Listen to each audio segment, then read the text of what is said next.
In the final hours before his arrest, Jesus did something unexpected. Beneath the temple in Jerusalem, away from the crowds and the eyes of the world, he chose not to speak to all 12 of his disciples but only to 3: Peter, James, and John. It wasn't a sermon. It wasn't a parable. It wasn't even a blessing. It was a whisper.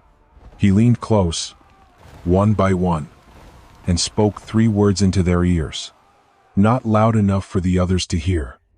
Not meant for scrolls or sermons. Peter later wrote that the words were not for the masses. They were a key, a kind of spiritual password, meant to be kept until the right moment. And that moment, Peter hinted, was far in the future. He wrote, "Tell no one until the time is right." That time, it seems, is now. If you're still watching, if something pulled you into this story, it's because you feel the mystery, too. So take a moment, subscribe to the channel if you haven't already. In the comments, tell us where in the world you're watching from and what time it is where you are.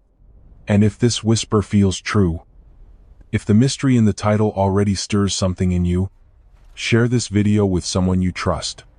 Not just to spread it, but to confirm you understand something sacred is unfolding. Jesus didn't share everything publicly. While he often spoke to crowds in stories and riddles, some truths were reserved. There were layers to his teachings. Some were for all, others for the few, and a sacred few, the most powerful ones, were shared in silence. A whisper is not just about volume, it's about intention. It draws the listener close. It says, "This is for you and no one else." And in that sacred breath between teacher and disciple, something passed that was not just heard, but felt. It wasn't just information. It was vibration, frequency, transmission. The code Jesus whispered was a living current, not a dead phrase. Most of us think of a code as a set of letters or numbers, something technical. But this code wasn't just data. It was experiential.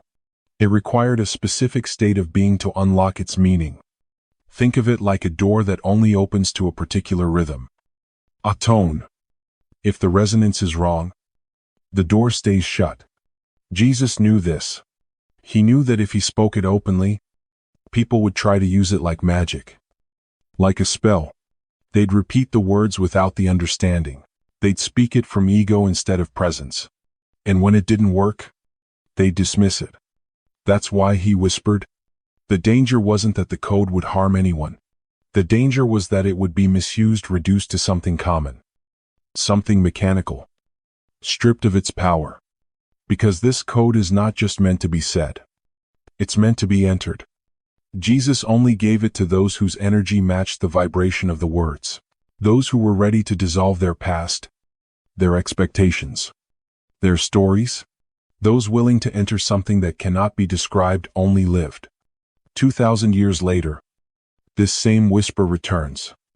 Not in a temple, not beneath Jerusalem, but here, now, to you, and not through scrolls or stone, but through the same medium it was given: presence. If you're watching this, if you feel the pull, it's not coincidence. The code is finding you the same way it found Peter, James, and John. Quietly, powerfully, intimately. The whisper is still alive. The invitation is still open. And the code still works. 3 words, 8 letters, 1 doorway. But this is not poetry. It is precision. This is not metaphor. It is mechanism. It's not meant to be inspiring. It's meant to be activating. That is the difference between a phrase and a code. A phrase might move your heart. A code shifts your reality. It opens something.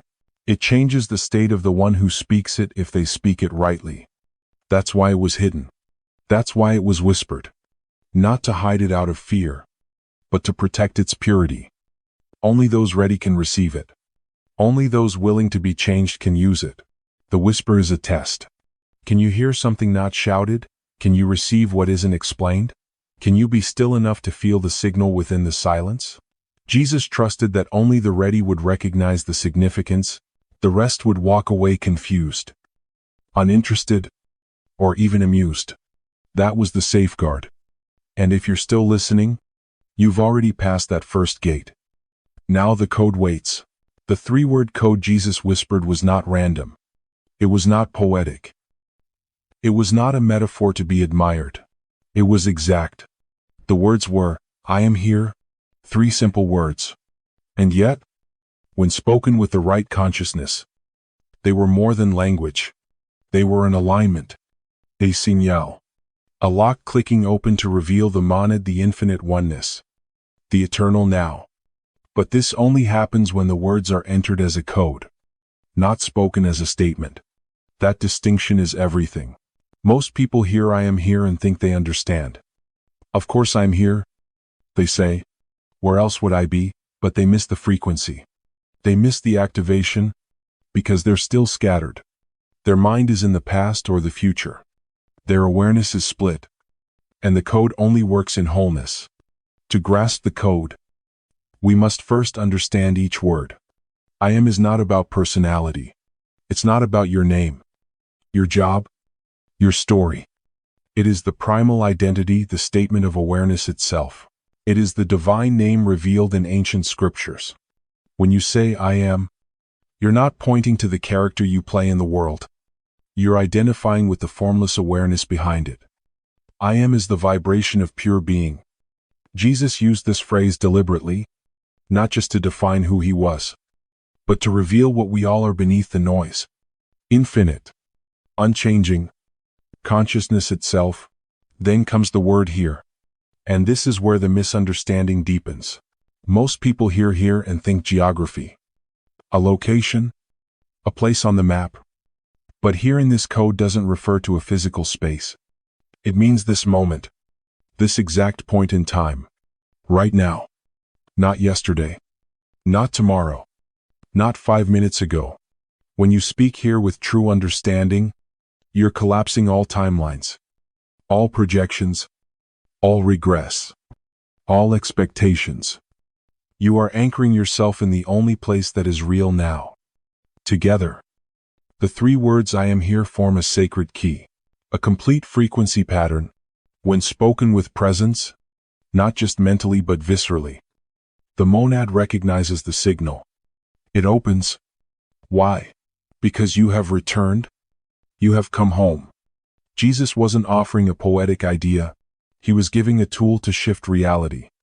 A mechanism for collapsing identity, dissolving time, and entering pure being.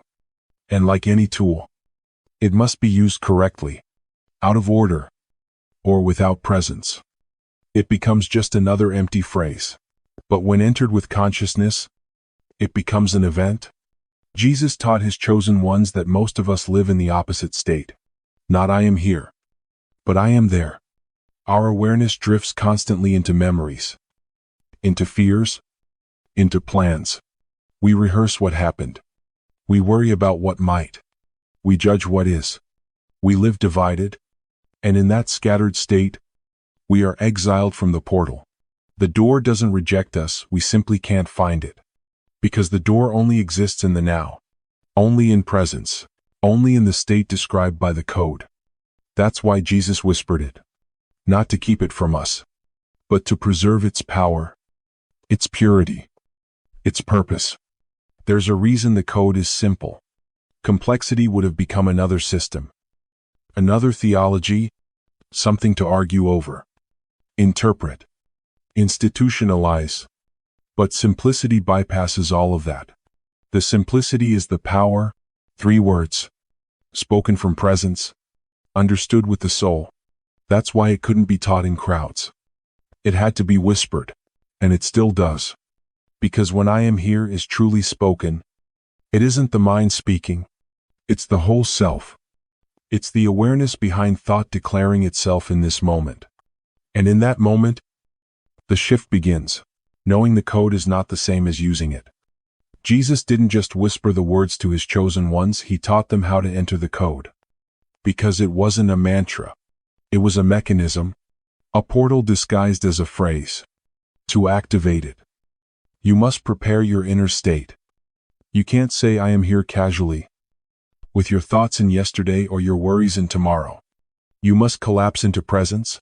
You must bring every part of your awareness into this moment. That's how the portal opens. Not because the code is magic, but because your being aligns with its frequency. The code doesn't open the door. You do by becoming it. Jesus taught a process.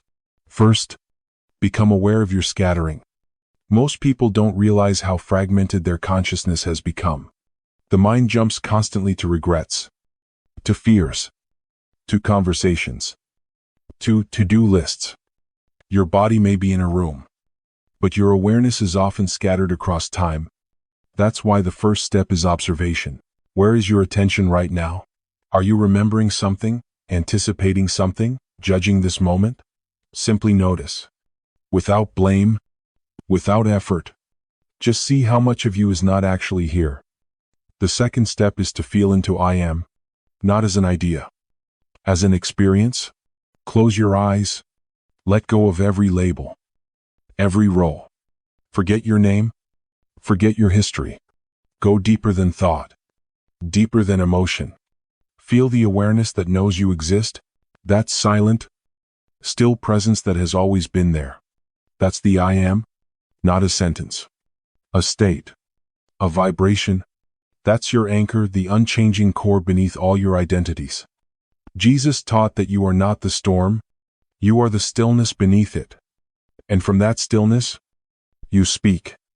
Next, call yourself to hear, not by saying the word but by becoming it. Feel your body, feel the air on your skin. Listen to the sounds around you. Don't think about being present. Be present. Let all the scattered fragments of yourself return. The past version of you still caught in memory. The future version of you planning ahead. Bring them back. Gently, lovingly. Let them merge in this moment. In this breath, you're not trying to create anything. You're removing everything that isn't now, until all that remains is presence. Then, when you feel the shift, speak the words. I am here, not whispered, not shouted, but spoken with clarity, with authority, like someone unlocking a gate they were born to open. Speak it like it's real because it is, and as you say it, stay present. Stay in the vibration. If your mind starts to wander, don't chase it. Return.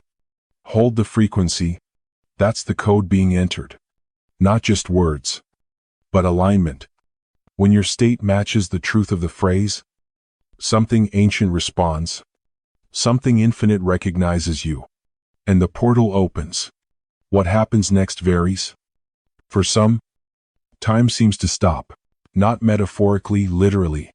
The flow of time collapses into stillness. You become aware of awareness itself, of the eternal now.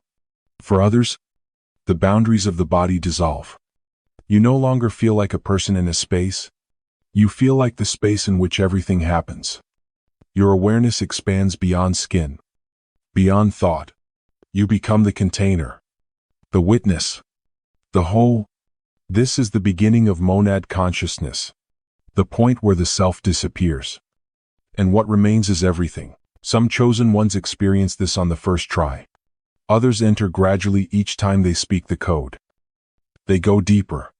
But once the doorway opens, it never fully closes. Something irreversible begins. A remembering, a return. The monad has recognized you, and the process of homecoming unfolds. Jesus didn't whisper the code to everyone, not because he was trying to form an elite group, not because he wanted to exclude. He whispered it because he knew what it could do. He knew what it would undo. When spoken with presence, the code, I am here, doesn't just open a portal, it begins the death of your story. That's what few are ready for. Your identity. The one built from childhood memories, past wounds, future hopes, all of that begins to dissolve when the code activates. That can feel like peace. But for most, at first, it feels like death. We cling to our stories, even the painful ones. We define ourselves by them. This happened to me. I survived that. I want this. I fear that. All of it forms a structure. A self. But Jesus knew that the self we build in time must dissolve to enter eternity. The mind can't follow you through the portal. Thought can't enter. Only awareness. Only presence. That's why the code is so difficult to receive. Not because it's complicated, but because it demands surrender. It asks you to give up who you think you are. To stop performing the self you've rehearsed for years. To just be. The chosen ones are those who've already started letting go. Sometimes through suffering. Sometimes through silence. Sometimes through spiritual preparation long before birth. They've tasted the emptiness beneath their identity. They've seen through the illusions of success and failure. Gain and loss. Right and wrong. They're ready to stop chasing and start arriving. And when the code reaches them, they feel the resonance. Something deep inside recognizes it. Not as new, but as remembered. That's why they don't panic when the story begins to dissolve. They welcome it. Not as an end, as a return. But that return is not always gentle. Many will speak, I am here, and feel something shift and resist. The mind will fight to reassert itself. It will pull you back into thoughts, into labels, into identity. You'll feel the gravity of your story trying to rebuild. That's normal. It means the code is working. The key is to let it fall apart. To stop patching it up. To let the fragments scatter and remain in presence. Because the longer you stay here, the more the illusion loses its grip. Until what remains is not a name. Or a role but awareness itself. That is the monad. Once you enter the code with full presence, you've stepped beyond time. Beyond character. You no longer need to prove. Or achieve. Or become. You are. The past can no longer haunt you. The future can no longer drive you. The voice in your head loses its authority. You're not the one thinking. You're the space the thoughts appear in. And in that space, peace. This is what Jesus offered. Not religion. Not ritual. A return. A homecoming. The portal is not in the sky. It's not after death. It's here. Now. In the breath. In the stillness. In the moment you stop running and simply arrive. The code I am here is not a belief. It's a doorway. One that only opens when you are no longer trying to open anything. One that opens when you stop searching and simply allow yourself to be exactly where you are. If you're reading this, if you followed this far, the code is already inside you. It's been waiting. Not for answers. For stillness. For readiness. For you to say yes to presence. Jesus whispered it because it was never meant to be shouted. It's still a whisper even now. And it will only reach those who are quiet enough to hear. You are ready? That's why it found you.